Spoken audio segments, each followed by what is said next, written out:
Awalnya beliau nanya-nanya kalau misalnya sholat itu berapa rakaat gitu-gitu. Jadi saya bilang dalam hati saya sih, kan Dokter Isya kan Kristen ya, maksudnya dalam hati gitu, kok ngapain nanya-nanya gitu. Terus suatu saat beliau beneran ngasih tahu ke saya, katanya, Bu, saya udah sadar, katanya gitu. saya saya sampai nangis gitu, ya Allah gitu. Asyhadu Asyhadu alla alla ilaha ilaha illallah illallah wa asyhadu wa asyhadu anna anna Muhammadan Muhammadan Rasulullah. Rasulullah.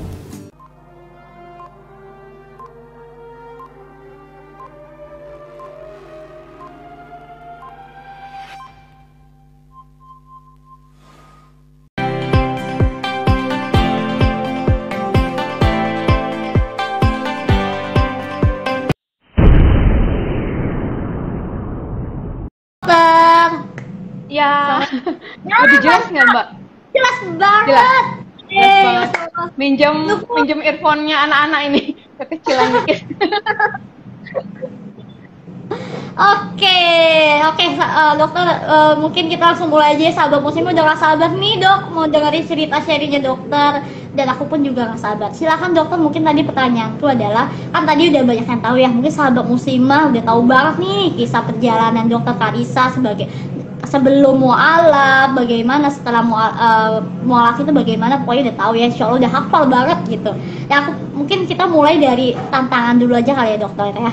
Mungkin banyak yang nggak tahu gitu bahwa mualaf ya udah lancar aja menjadi seorang mualaf, dimudahin, dilancarin gitu kan, tapi ternyata pasti ada perjuangannya, ada tantangannya, dan aku pengen tahu apa sih tantangan terberat dokter menjadi seorang mualaf dan bagaimana dokter deal it gitu atau menghadapinya dok. Silahkan dokter. Kalau tantangan itu karena saya dapat hidayahnya sesudah menikah ya Mbak, dan punya anak 3, mungkin kalau bisa dibilang itu tantangan terbesar saya gitu.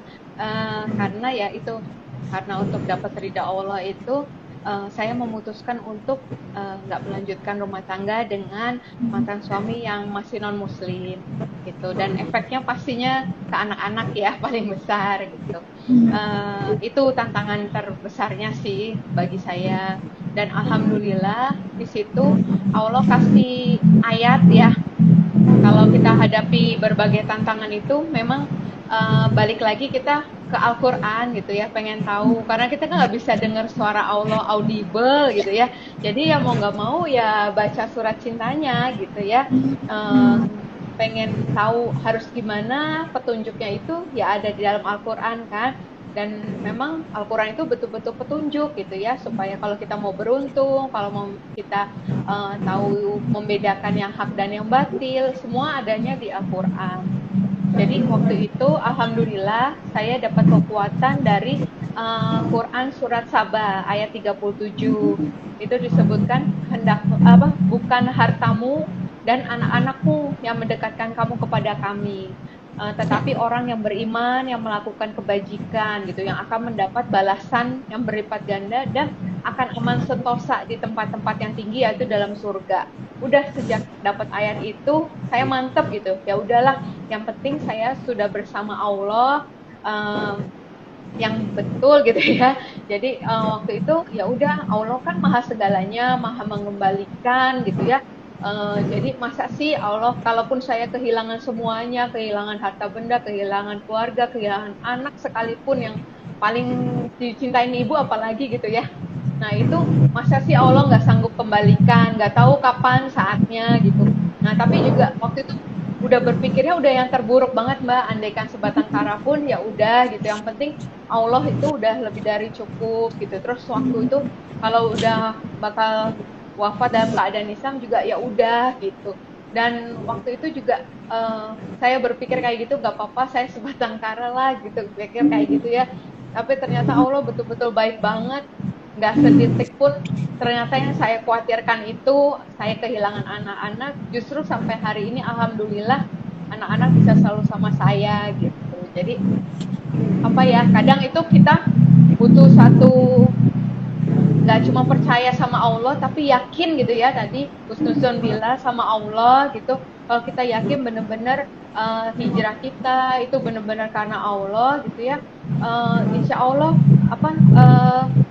Allah bisa nanti kasih kemudahan kayak gitu. Kalaupun kayaknya ada teman-teman yang hari ini berpikir, aku udah hijrah, udah ninggalin yang Allah nggak suka, tapi kok kayaknya belum balik-balik gitu ya. Saya pernah tanya juga, emang Allah udah balikin apa buat dokter kayak gitu kan? Nah terus, oh iya ya gitu kan, apa ya? Tapi akhirnya saya sampai pada rasa bahwa kalaupun sampai nanti terakhir di dunia ini nggak balik semuanya yang hilang gitu ya, yang dikorbankan gitu, yakinlah pasti itu akan kita terima di akhirat, bahkan jauh lebih bagus, lebih indah gitu ya, lebih nikmat gitu ya.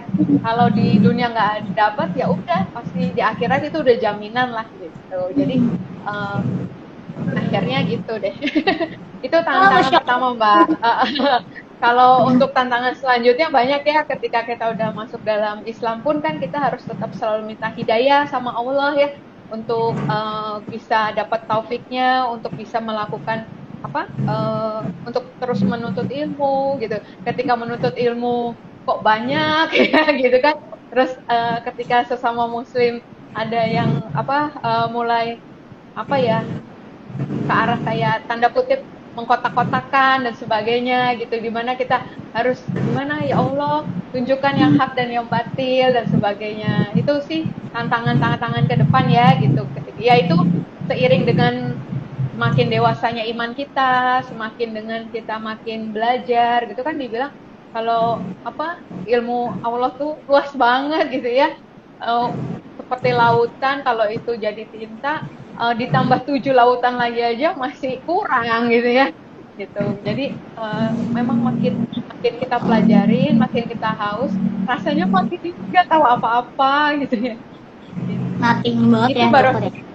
betul. Masya Allah. Dan aku yakin tantangan itu jauh lebih banyak lagi nih. Ketika dokter gak ceritain tuh, yang gak ceritain tuh mungkin lebih banyak dibanding yang ceritain ya dok ya. Masya Allah. Tadi dokter tapi mention gitu ya, bahwasanya kita harus punya keyakinan sama Allah. Dokter, jujur aja nih, aku yang selaku sebagai muslim sejak lahir gitu, pasti ada momen dimana bukan nggak yakin sama Allah, tapi nggak yakin sama diri sendiri gitu dok. Nggak yakin apakah bisa kekabul, apakah kuat, kayaknya ngerasa lelah, pengen nyerah dengan keadaan gitu loh dok.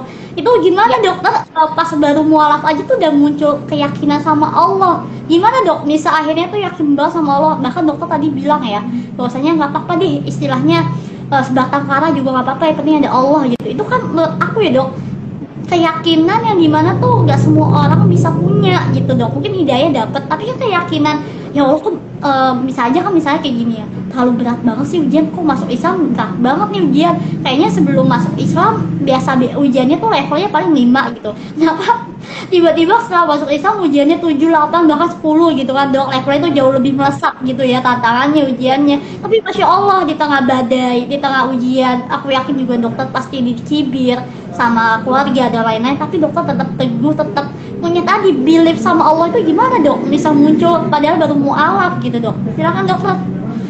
Iya, sama Mbak Rosi, itu balik lagi semua kita minta kekuatan, minta penghiburannya itu dari Allah gitu ya.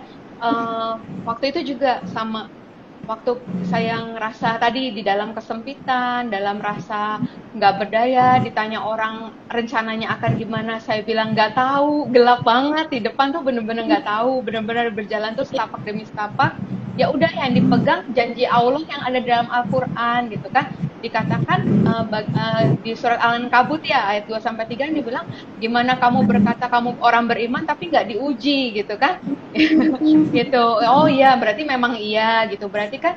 Dan dibilang juga di dalam satu hadis bahwa kadar ujian itu sesuai kadar agama kita gitu ya. Dan yang pastinya para nabi ya yang ujiannya, ya orang Rasulullah, mana yang paling berat ujiannya? Ya para nabi dan semisalnya lah. Kita siapa gitu kan dibanding para nabi dan semisalnya gitu. Jadi yang kita pikir sudah berat banget sebenarnya jauh-jauh banyak yang lebih berat dari kita gitu. Jadi waktu itu ada kekuatan itu sih ketika kita lihat, oh ya ternyata ada yang lebih berat dari kita. Dan satu janji Allah juga di dalam surat Al-Baqarah kan dikatakan nggak akan melebihi apa yang kita alami, ujian yang kita alami ini, Allah nggak akan membebani kita melebihi kesanggupan kita gitu kan.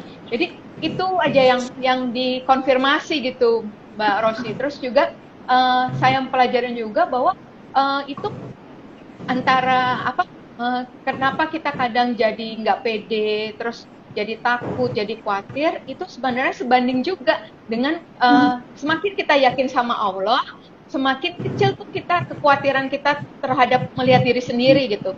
Kalau kita kayaknya, saya udah warning tuh, kalau saya mulai ngerasa sebenarnya Mbak, kalau terus terang ya, kalau orang berpikir ini sering keluar masuk YouTube mungkin karena kesenangan gitu ya, terkenal atau viral, mungkin ada yang berpikir gitu kan. Tapi andai tahu gitu ya, andai tahu yang sebenarnya itu saya lagi melawan diri sendiri sebenarnya. Kadang kalau saya lagi rasa aduh saya kayak takut salah, takut harus mempertanggungjawabkan, ilmu saya masih nggak seberapa tapi udah disuruh sharing gitu ya di masjid atau apa itu ya. Terus kayak di hati ada yang bilang lagi, itu kan diri saya sendiri gitu ya. Tapi kalau kita ngelihatnya ke Allah yang bimbing gitu ya, ya udah gitu kan. Rabbi shroli sodri wasirli amri walul udatan milisani yafqahu qawli. Ya udah Allah yang tolong lah gitu ya, Allah yang bimbing gitu. Jadi ketika pun jelek, kita nggak, aduh kok jelek banget ya, aduh nanti dikomplain, diprotes gitu ya misalnya, ya kan, atau apa ya, dijulitin gitu ya, bisa aja. Iya, malah sebaliknya dipuji banget lah gitu lah, segala macam juga nggak ngaku gitu, karena enggak kok, kita bukan karena kita hebat, karena kita ditolong sama Allah, dibimbing sama Allah gitu. Jadi ketika jelek pun juga ya udah nggak apa-apa, emang begitu keadaannya kita gitu. Jadi jadi saya pelajarinya itu ketika kita lebih fokus pada diri sendiri, ya itu yang akan kita rasakan. Tapi kalau kita fokusnya sama Allah yang maha besar ya gitu ya, kalau kita ngelihatnya itu ya udah, apa sih nggak bisa Allah lakuin gitu kan. Jadi di saat-saat seperti itu ya udah, fokusnya tuh selalu minta berserahnya semua sama Allah. Allah kan melakukan sesuai prasangka hambanya gitu. Waktu itu pegangannya itu sih Mbak, terus nggak lepas sama zikir juga, karena memang ketika kita lepas zikir ya udah, yang masuk pikiran-pikiran yang bukan dari Allah, kadang ya pikiran diri sendiri, pikiran dari setan gitu kan. Saya juga bukannya saya bebas dari itu terus Mbak gitu kan, berperang dengan itu, karena kehidupan itu hanya peperangan antara yang hak dan yang batil. Udah, isinya kehidupan udah itu doang gitu. Jadi kita mau menangkan yang hak atau mau menangkan hidupkan yang batil gitu. Jadi benar-benar apa ya, udah paling benar itu ya yakin aja sama Allah gitu. Yakin sama Allah ini ya dokter pernah bilang Allah lagi Allah terus gitu ya dok ya. Iya, insya Allah. Terus gitu ya, intinya adalah back to Allah lagi ya dok ya. Pokoknya berserah totalitas gitu sama Allah. Inti Allahnya, kita mau Allah mau ngasih apa yaudah, penting ada Allah gitu sama kita gitu ya dok ya. Iya. Kalau apapun yang orang lakukan terhadap kita nggak akan pernah menimpa kita kalau nggak Allah izinkan kan gitu. Sebaiknya kalau Allah yang udah tolong kita, orang lain mau gagalkan juga nggak bisa. Kekuatan Allah jauh lebih besar ya dok ya, dibanding kejahatan buat netizen. Nah itu mungkin orang yang nggak suka sama kita ya dok ya. Betul. Dan memang itu fungsinya doa ya gitu ya. Dan memang nggak semua doa kita dikabulkan gitu ya. Dimana kalau doa setiap orang selalu dikabulkan gitu ya, mungkin setiap calon presiden akan dijawab, jadi presiden kita ada berapa gitu. Yang perempuan, yang laki-laki berdoa, saya mau jodohnya itu ya Allah, nanti semua jodohnya berapa, pengen itu semua, iya kan, rusuh nanti dunia ini, berantakan kan. Memang saya waktu itu ikutin kajian Ustadz Wijayanto ya, terus sebutkan gitu ya, kenapa sih doa kita nggak selalu dijawab sama Allah, ya itu karena untuk membedakan yang Allah dan yang hamba gitu ya, yang untuk menjamin kehidupan di dunia ini juga supaya nggak chaos ya, kemudian juga untuk kebaikan kita, terus untuk supaya kita tuh taqarrub ilallah ya, semakin dekat sama Allah lewat doa, dan juga supaya kita tabungan kita di akhirat gitu dengan semakin banyak berdoa. Dan doa itu memang bukan doa kita memberitahu sama Allah gitu ya, ini Allah seolah-olah kayak Allah tuh nggak tahu gitu kan, bahkan sebelum kita sebut aja sebenarnya Allah tahu kan gitu ya sebenarnya gitu. Tapi bukan itu sih, jadi doa itu lebih kepada tadi benar yang kata Mbak Rosi bilang, kita ngakuin, ya Allah aku lemah, ya Allah aku nggak tahu, ya Allah aku nggak bisa kalau nggak sama Engkau ya Allah gitu, tolong aku ya Allah. Nah itu sebenarnya doa sesungguhnya adalah ketika kita menghamba gitu, bukan kita kayak nyuruhnya ya Allah tolong aku ini ya, soalnya ini ya Allah jagain aku ya, lindungi aku gitu kan, gitu. Bukannya sekedar pemberitahu, ya Allah aku mau ujian, tolongin aku ya supaya nilai aku bagus, nggak kayak gitu kan, gitu. Tapi ya Allah gitu, aku udah melakukan yang terbaik gitu kan, sisanya aku serahkan padamu ya Allah gitu dan sebagainya. Masya Allah. Baru awal-awal aja udah punya semangat lagi nih. Aku dengarnya itu jadi semangat lagi untuk meyakini bahwa doa itu sahabat muslim bukan tentang apa yang kita inginkan, tapi kita butuhkan ya dokter ya. Butuhkan versinya Allah yang terutama gitu, bukan cuma butuhnya kita ya dokter ya. Apapun tadi yang tantangan, ujian atau cibiran-cibiran yang lain. Masya Allah. Oke dokter, tadi kan dokter bilang ya bahwasanya awal-awal tuh bingung, gelap gitu ya. Akhirnya dokter menemukan titik terang, merasa ini jalan yang terbaik dan ini benar-benar kebenaran yang hakiki itu bagaimana ya dok? Akhirnya tuh merasa grateful banget nih menjadi seorang muslim. Jadi akhirnya pilihan aku tuh nggak salah, pilihan aku tuh tepat, dan memang Islam tuh agama yang benar dan baik gitu. Bagaimana dok? Tadi kan dokter merasa gelap, akhirnya gimana titik terangnya seorang dokter Tarisa nih menjadi seorang mualaf gitu? Iya betul. Jadi mualaf itu beda-beda ya Mbak. Ada yang kalau dia itu belajar dulu, baru dia akhirnya bersyahadat. Gitu kan, ada yang udah bisa sholat dulu, udah bisa ngaji dulu, akhirnya dia mantap, dia bersyahadat.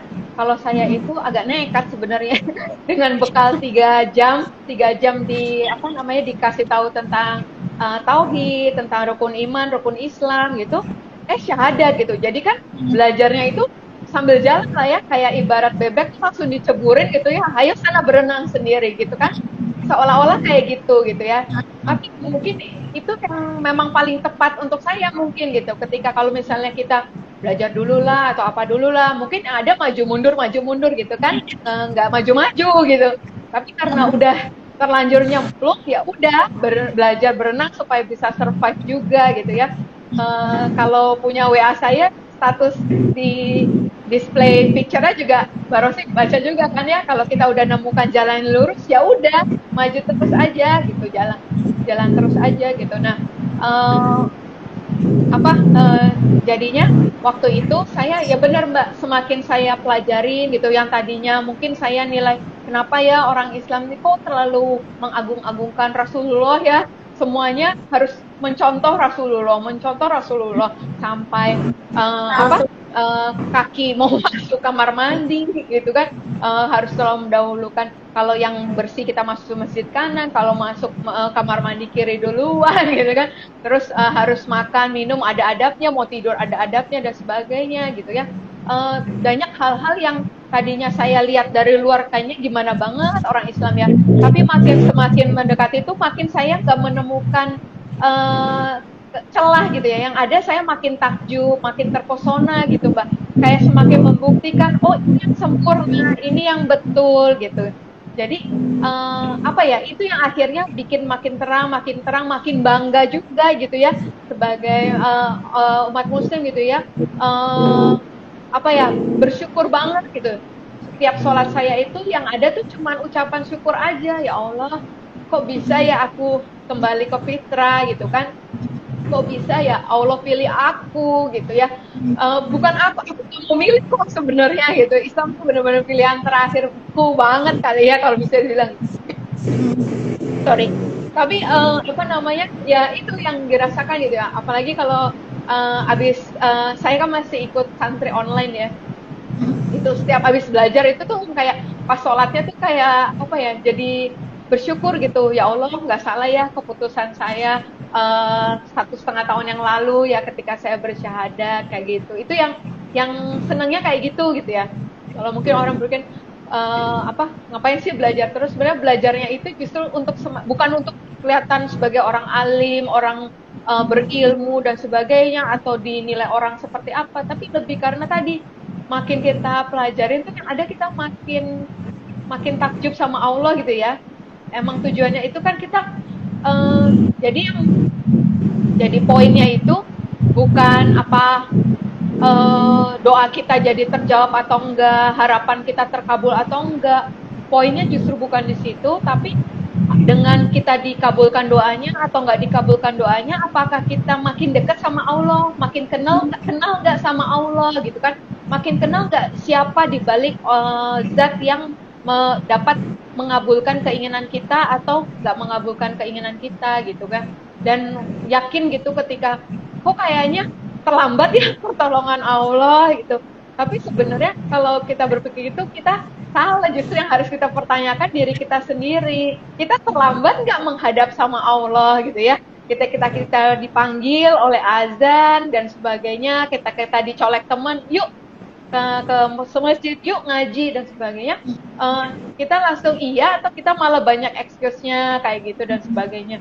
Nah, kalau kita pengen pertolongan Allah itu dekat, cepat, sesuai yang kita mau, ya sebenarnya lihat lagi gitu ya, karena memang kedudukan kita di mata Allah sebanding dengan gimana Allah di hati kita gitu kan, gitu. Kalau kan dibilang sebenarnya pertolongan Allah tuh dekat banget gitu. Bahkan kalau kita cuma baru mendekat kepada Allah sejengkal, Allah mendekat kepada kita sehasta. Kalau kita sehasta, Allah terdepan gitu. Dan selanjutnya bahkan ketika kita cuman jalan aja menuju Allah, Allah berlari bahkan menuju kita gitu. Jadi sebenarnya itu sih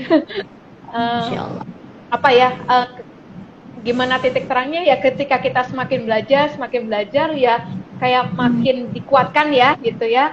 Ibaratnya itu ketika akar kita makin kuat gitu ya, akar akidah kita dan sebagainya makin kuat menghujam ke dalam, itu insya Allah ya bisa makin tegak gitu ya, pohonnya bisa makin tegak. Ketika ada angin pun juga mungkin awalnya masih agak begini-begini, lama-lama bisa juga kokoh gitu ya. Jadi fungsinya itu sih kalau saya lihat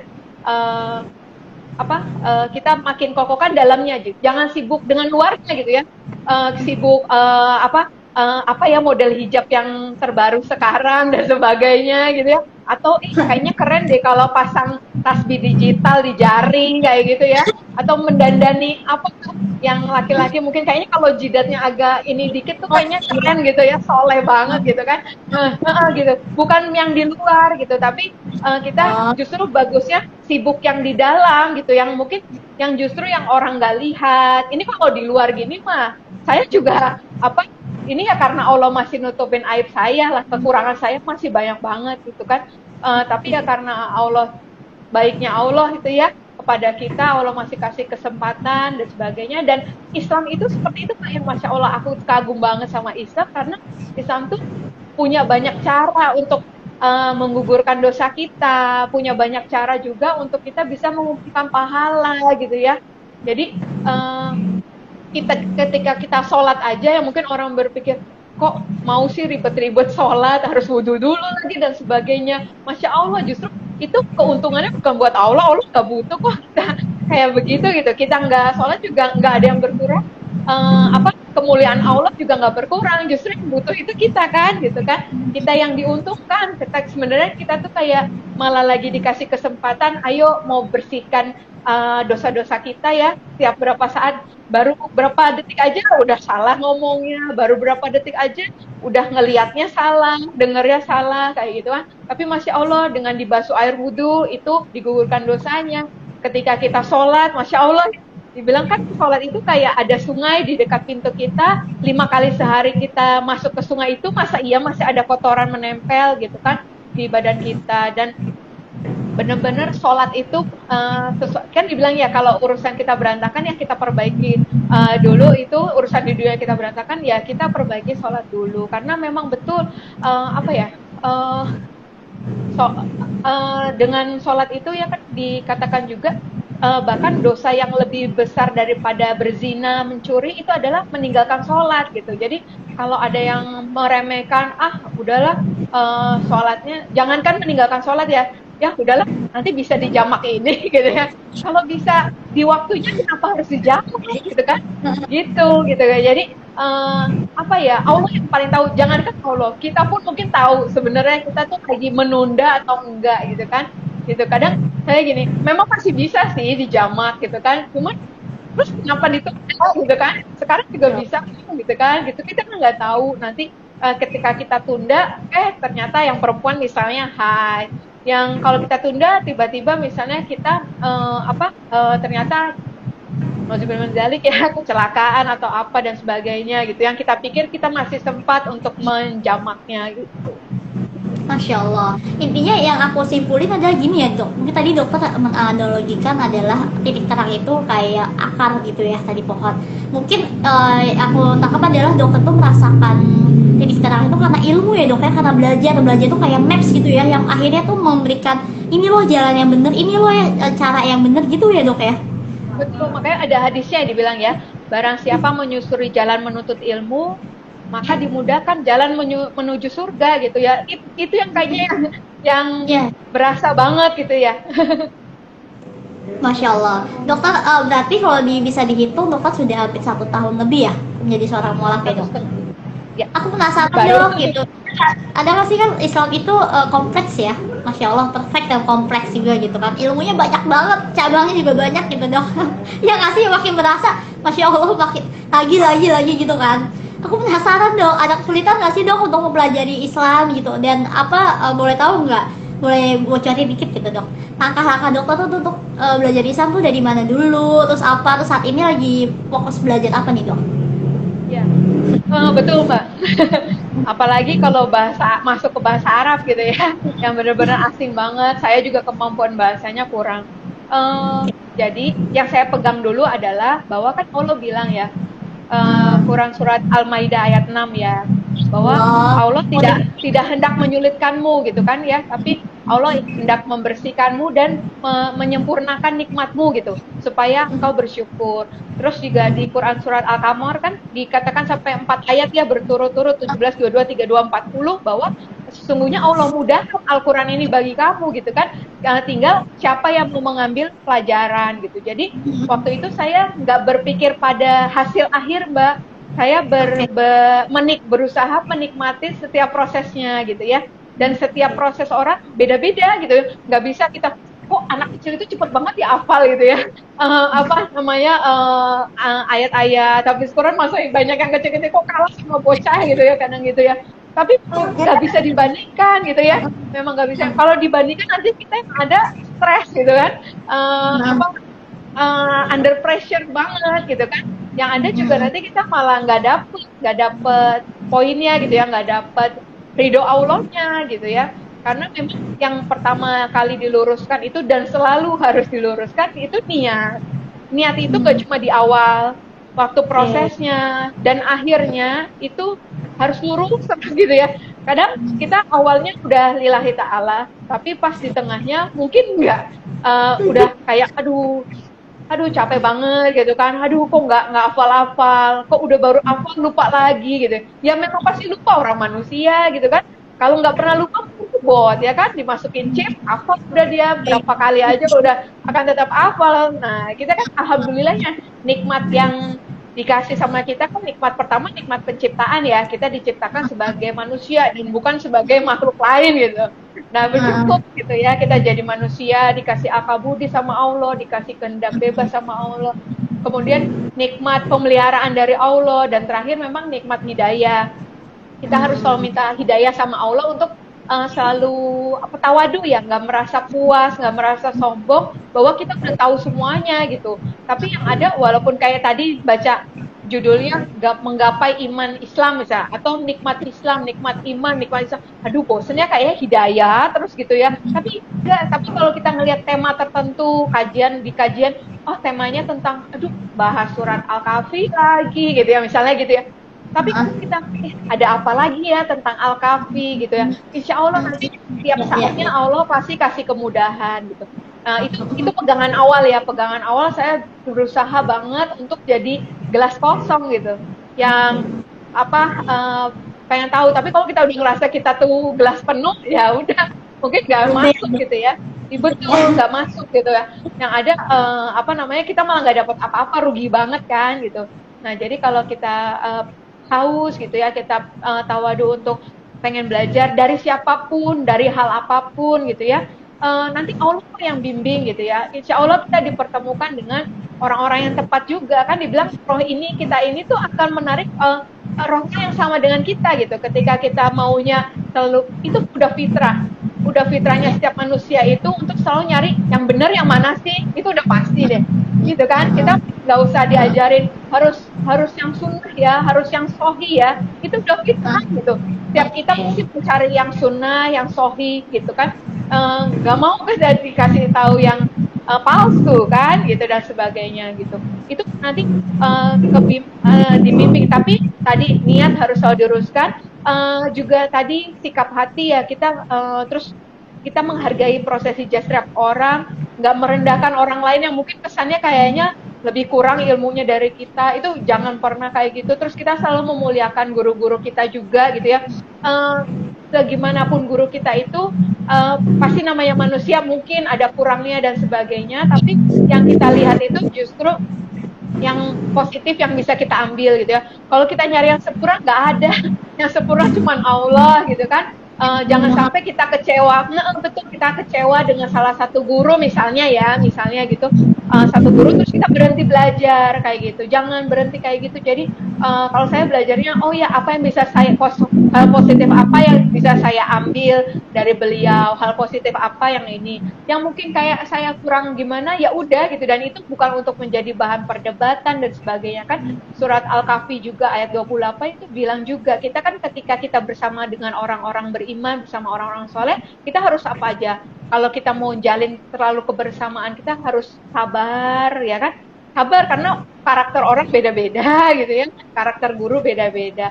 Yang kedua itu kita harus mengendalikan nafsu kita gitu ya, nafsu untuk dipuji, misalnya nafsu untuk apalah segala macam gitu. Kemudian juga terakhir ya udah, kita harus selalu mengingat mati gitu ya. Itu yang memotivasi kita untuk nggak bersantai-santai. Ingat waktunya nggak sebentar gitu ya. Jangan berpikir kalau masih muda, masih banyak waktunya untuk belajar. Nanti dulu lah, hidup hanya sekali. Siapa bilang hidup cuma sekali gitu kan? Hidup 2 kali, mati 2 kali gitu kan. Di mana Quran surah Al-Baqarah ya, ayat 48 gitu. Masya Allah. Kira-kira kalau belajar itu pertama kali saya diajarin untuk satu, pastikan dulu sumbernya itu otoritatif atau gurunya juga gitu ya, otoritatif. Yang kedua itu kita pelajarinnya di awal itu diajarin pelajari frameworknya dulu, kerangkanya dulu gitu ya, garis besarnya dulu. Jadi ketika kita nanti di tengah jalan menerima ilmu tertentu, kita bisa masukkan ini ke dalam framework yang mana. Oh yang ini gitu. Kalau enggak itu pusing karena itu banyak banget. Jadi saya diajarin, alhamdulillah diajarin oleh ustazah itu untuk frameworknya dulu mereka kasih. Jadi di situ baru dimasukin ilmu-ilmunya satu-satu. Yang pertama itu pastinya kalau yang baru awal pasti kita memperbaiki sholat dulu ya, karena itu yang pertama dihisab, tadabur bacaannya, tadabur gerakannya, seperti itu. Insya Allah disempurnakan sama Allah. Yang sambil jalan juga ngaji itu karena semuanya ada di situ gitu ya. Mungkin ada yang teman-teman suka tanya, utama kita baca tahu artinya dulu ataukah kita mengkatamkan dulu gitu. Saya kalau fikihnya saya takut salah gitu ya, tapi waktu itu kalau saya diajarkan ya udah kuantitas dulu, kejar kuantitas dulu. Kalau belum pernah katamin dulu gitu. Nanti kalau udah pernah katamin, mulai tadaburin artinya dan sebagainya, termasuk nanti masuk lagi ke tafsirnya gitu. Jadi bertahap gitu, nggak langsung sehari berapa jam gitu, mungkin bertahap gitu ya. Kalau kita yang tadinya sedikit aja interaksinya dengan Al-Quran, disebutkan juga oleh salah satu Pak Ustadz itu, di Pak Ustadz Bang Jemi kalau nggak salah dipanggilnya, itu disebutkannya itu kita sedikit-sedikit interaksi dengan Quran, beda ya, interaksi sedikit dengan Al-Quran dan sedikit-sedikit interaksi dengan Al-Quran. Ya, jadi tiap 2 jam kita 10 menit, misalnya ada 10 per 120 gitu. Jadi Anda 10 menit buka Al-Quran. Sedapatnya dapat berapa? 10 menit nggak apa-apa. Nanti ditingkatkan 30 per 120. Nanti ditingkatkan 30 per 60 gitu. Insya Allah kan janji Allah kalau kita akrab dengan Al-Quran itu pasti akan diangkat derajatnya, akan dimuliakan gitu. Masya Allah. Nih, yang aku perhatiin nih tadi apa ya, Dokter Kalisa tuh selalu mengutip ayat. Aku yakin nih bagi orang yang bisa mengutip ayat pasti lebih rajin banget nih dok baca buka Al-Qurannya. Masya Allah. Aku jadi takut dok tuh jangan-jangan udah banyak menghafal ya. Masya Allah. Itu ketika kita nih dok di otak pasti kan kita memasukkan informasi kan. Ya kan dok, itu akhirnya dokter bisa mengucap gitu kan. Nah Masya Allah dari tadi tuh aku secara tidak sadar tuh memahami dokter, Masya Allah banyak juga ya kutipan-kutipan ayat yang dokter tadi masukin gitu. Nah Masya Allah tuh the best banget sih dok. Mungkin bagi kita juga tadi beberapa ayat yang kita nggak tahu, tapi Masya Allah dokter tuh udah mulai paham dan udah mulai bisa memberikan kutipan ayat itu menjadi suatu motivasi untuk kita semua nih dok. Masya Allah. Pertanyaan, apakah kita nih yang muslim dari lahir bagaimana nih bacaan Qurannya? Apakah sudah mulai memahami level bisa memahami ayat-ayat dari artinya? Dan Masya Allah itu menurut aku the best banget sih dok. Aku jadi malu masih juga nih. Belajar juga. Enggak, masih belajar juga, masih berusaha juga Mbak. Tapi nggak apa-apa kan katanya kalau kita terbata-bata, kita nggak hafal-hafal, yang nggak apa-apa. Jadi kita makin lama-lama kan sama Al-Quran, makin lama-lama sama Allah gitu. Jadi dinikmatin aja tiap prosesnya. Gitu. Jadi proses dok. Iya, kita nggak ngejar apa-apa kan, nggak ngejar buat apa gitu kan. Tapi ya udah, percuma juga nanti kita misalnya hafal tapi nggak diamalkan, nggak juga apa, malah kita buat jadi ria dan sebagainya, kamus gugur. Astagfirullah, balik ya dok ya. Jadi penasaran dokter, surat dan ayat favorit dokter tuh apa sih gitu semenjak kita udah mulai interaksi sama Al-Quran? Ada nggak sih yang menurut dokter tuh apa ya menjadi itu tadi favorit dan jelek banget tuh selalu menjadi prinsip hidup dokter kah, value hidup dokter yang dokter selalu terapin kah gitu? Yang mana dok? Aku penasaran dok. Surat dan ayatnya yang mana dok? Iya, ayat pertama yang saya dapat waktu saya benar-benar di dalam ketakutan, kesempitan, waktu saya menjalani ujian-ujian habis bersyahadat itu ya itu Quran surat Fussilat, surat 41 ayat 30 sampai 32. Dikatakan bahwa pada orang-orang yang berkata Tuhan kami adalah Allah. Dokter, mohon maaf suaranya agak terputus lagi nih dok. Apakah dokter masih ada? Ada. Kedengeran nggak Mbak? Nah, tak ada. Alhamdulillah aman. Tadi agak tersendat-sendat. Oke, lanjut dok. Sinyal mungkin. Ya, jadi Quran surat Fussilat ayat 30 sampai 32 dikatakan kan barang siapa yang berkata bahwa Tuhan kami adalah Allah dan meneguhkan pendiriannya gitu, maka malaikat-malaikat akan turun dan berkata jangan takut, jangan berkecil hati, bergembiralah dengan surga yang dijanjikan gitu. Terus dikatakan kamilah pelindung-pelindungmu dunia dan akhirat. Masya Allah ya.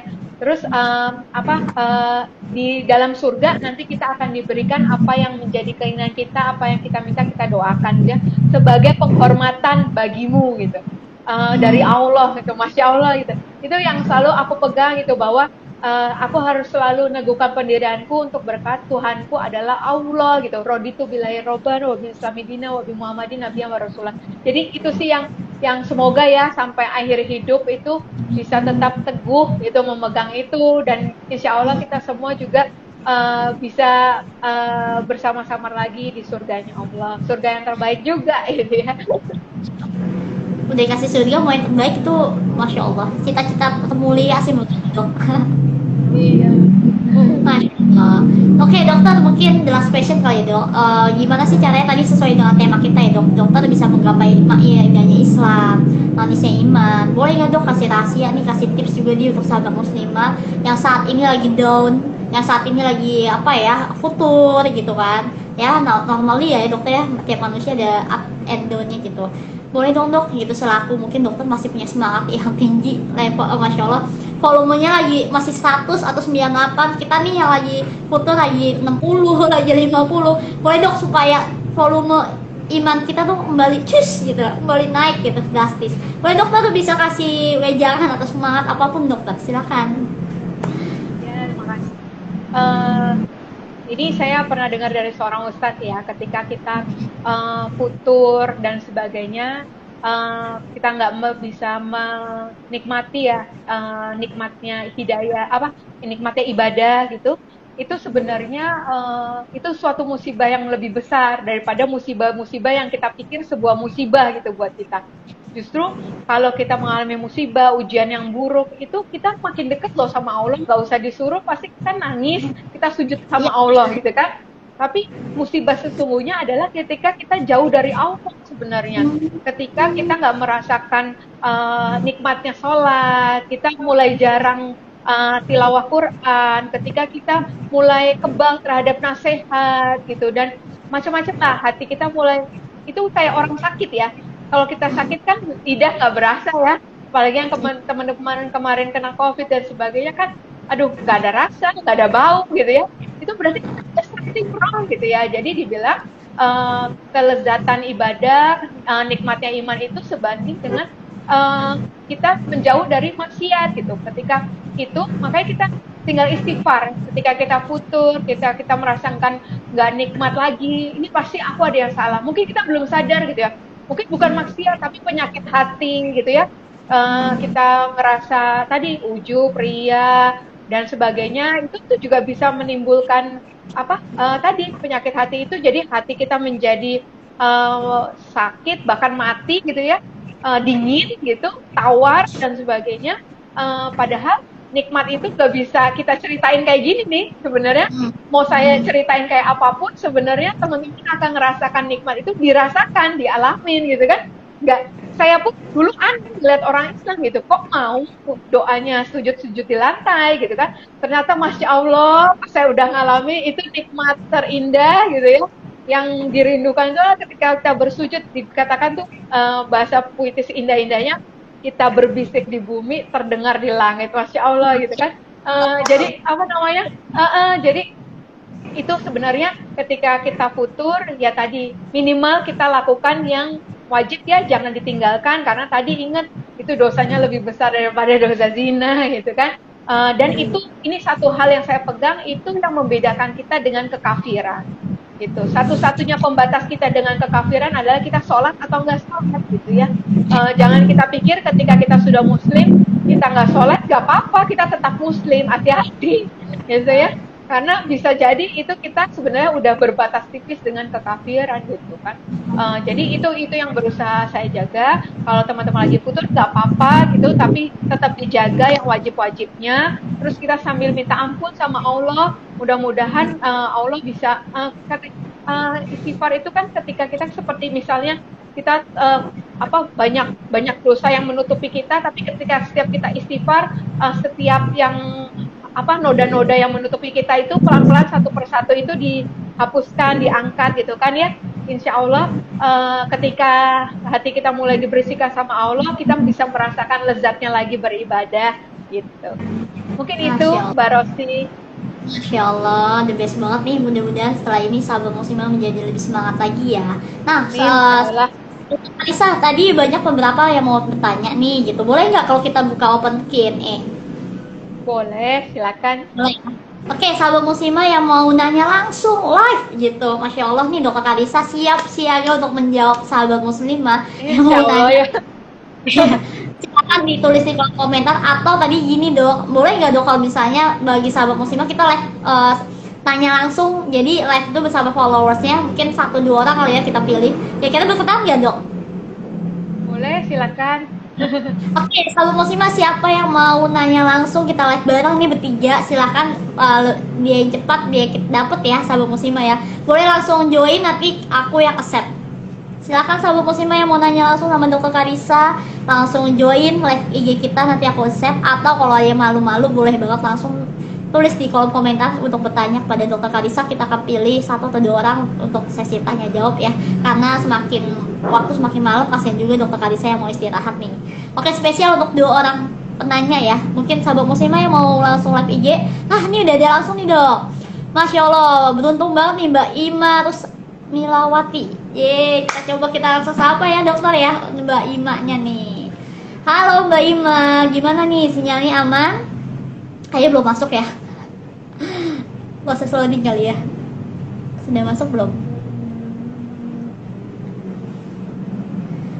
Oke, apakah bisa? Apakah ternyata nggak bisa ya? Bisa nggak sih? Tahu aku bisa ya dok ya, bertiga ya. Belum tahu, saya agak gaptek nih Mbak Rosni. Aku tahu. Jadi Oke, jarang-jarang ikut IG live. sekali lagi yang mau nanya langsung sama dokter Karisa, kita buka sesi Q&A live, langsung boleh nanya nih. Kita live IG bertiga. Silahkan sahabat muslimah untuk join, nanti aku accept. Ya, limited nih, limited edition dan special edition untuk sesi Q&A nih. Atau untuk sahabat muslimah yang mau bertanya langsung atau malu-malu boleh di kolom komentar, kita tunggu ya. Nih, Masya Allah dokter ada siapa nih? Mbak Nani, menurut saya malah bagus nih dok, tampil di publik, katanya supaya memotivasi banyak orang. Terima kasih banyak dokter. Masya Allah. Insya Allah, iya. Oke, bagaimana sahabat muslimah? Ada yang mau join live IG atau cukup nih? Oke. Dokter Karisa mungkin sambil menunggu sebentar sedikit gitu. Kesibukan dokter selain menjadi memang ini aktif jadi dokter gigi ya? Ya yang utama kan PNS ya. Gitu. Masya Allah. Terus kalau pulang, kalau ada janji pasien ya pegang pasien gitu.